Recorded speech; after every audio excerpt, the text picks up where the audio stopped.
A Virginia middle school teacher admits to crawling into the bed of one of her students to have sex with him. We have three shocking revelations from the case of Megan Jordan. I'm Angenette Levy. It's Thursday, and this is Crime Fix. Megan Jordan could spend 50 years in prison for having sex with her 14-year-old student. She has now admitted to going to the student's home, crawling into his bed to have sex with him on several occasions. This all happened during the 2022-2023 school year. The Commonwealth's attorney in Henrico County, Virginia, says Jordan's DNA was found on the student's bed sheets, corroborating the claims that she did this. Why else would her DNA be on a student's sheets? When she was first arrested in June of last year, Jordan was charged with 8 counts of carnal knowledge and 2 counts of indecent liberties. Now, Jordan has pleaded guilty to 4 counts of carnal knowledge and 1 count of indecent liberties. Jonna Spilbor is a defense attorney who's done a lot of sex cases. Jonna, what in the world is going on with this Megan Jordan? Yeah, it brings back memories of Mary Kay Letourneau and Deborah Lefebvre and these teachers that develop these frankly disgusting attractions to their students. And here we go, it's deja vu all over again. This one with a whopping 10-year difference. I'm very curious though, because in this case, Megan Jordan has pled guilty to the charges. She faces a whole lot of time in prison. I have to wonder if there's a plea deal that's already been struck with her so that she doesn't spend much time behind bars. I'm very curious to find out about that. Yeah, I am too. I mean, she's facing the possibility of 50 years in prison, which is basically the rest of her life, should she get 50 years. I mean, she's done. Her life is over, right? So she pleads guilty to many of the charges she was already facing.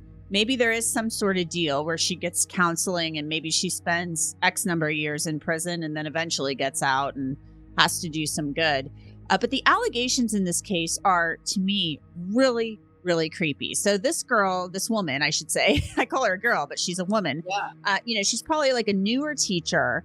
She's probably 23, 24 when this is going on. It was happening during the 2022-2023 school year. She's actually going to her student's home, somehow getting entry into the home, I'm assuming by the child letting her in.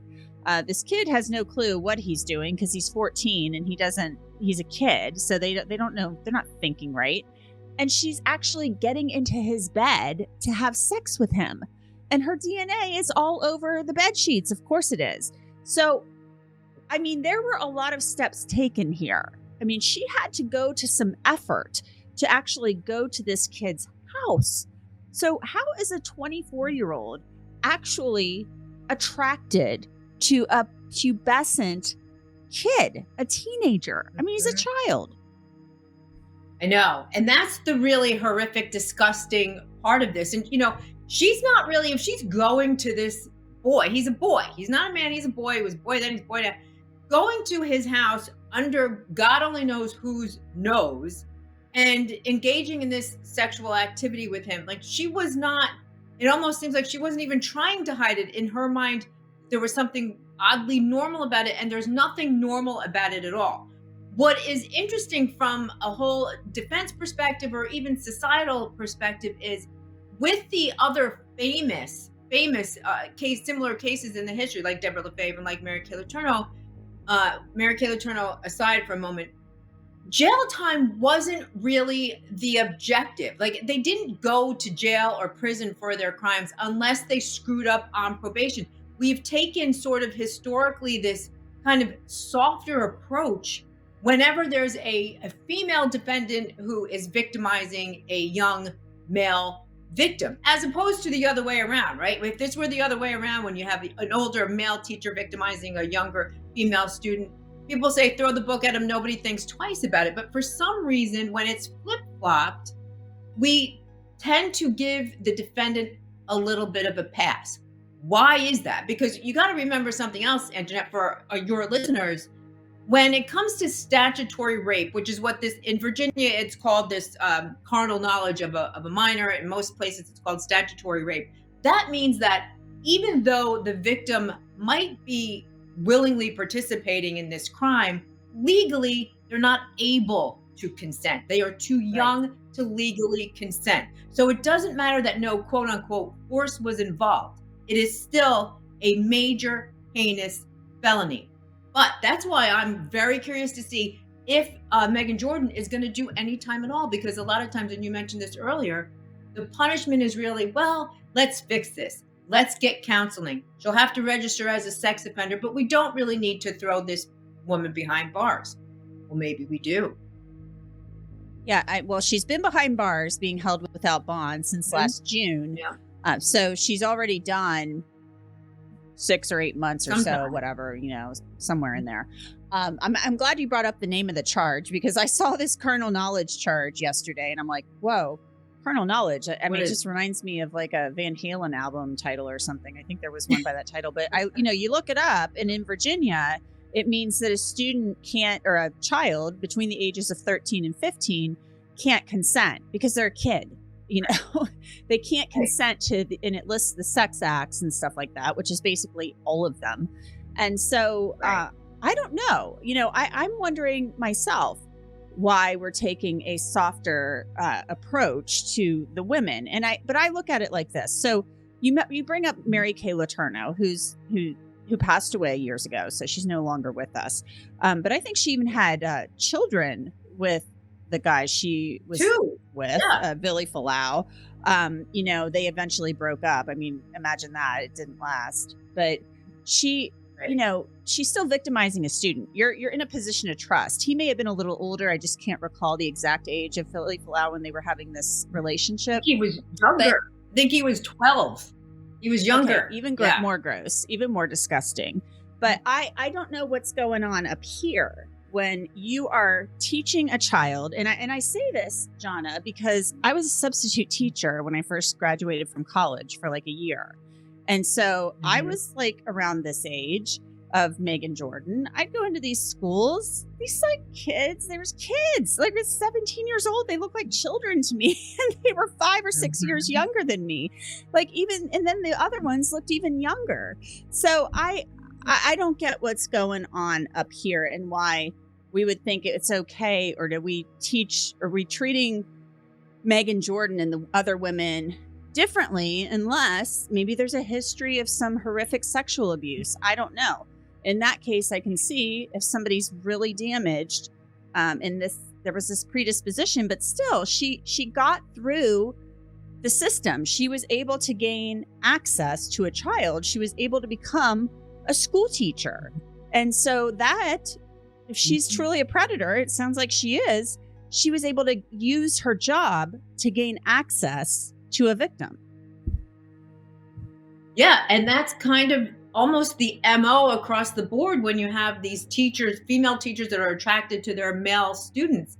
And it does beg the question, how does the school not know before something happens, right? Because how do these teachers get caught typically? It's because the victim himself is bragging about it, talking about it. Somehow it slips out. Like how does it get to that point is my point before red flags start popping up everywhere, because these teachers are with these students. I mean, look, school is 6 hours a day. How does it not get noticed until it's too late? That's the part and when does this, so a healthy mind is not attracted to a child. Let's just say that. I think everybody can agree with that.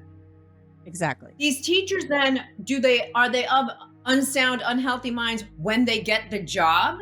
Or does it happen after they get the job? I mean, this is kind of the part, the scientific part that we maybe need to explore a little bit more so this kind of thing doesn't happen.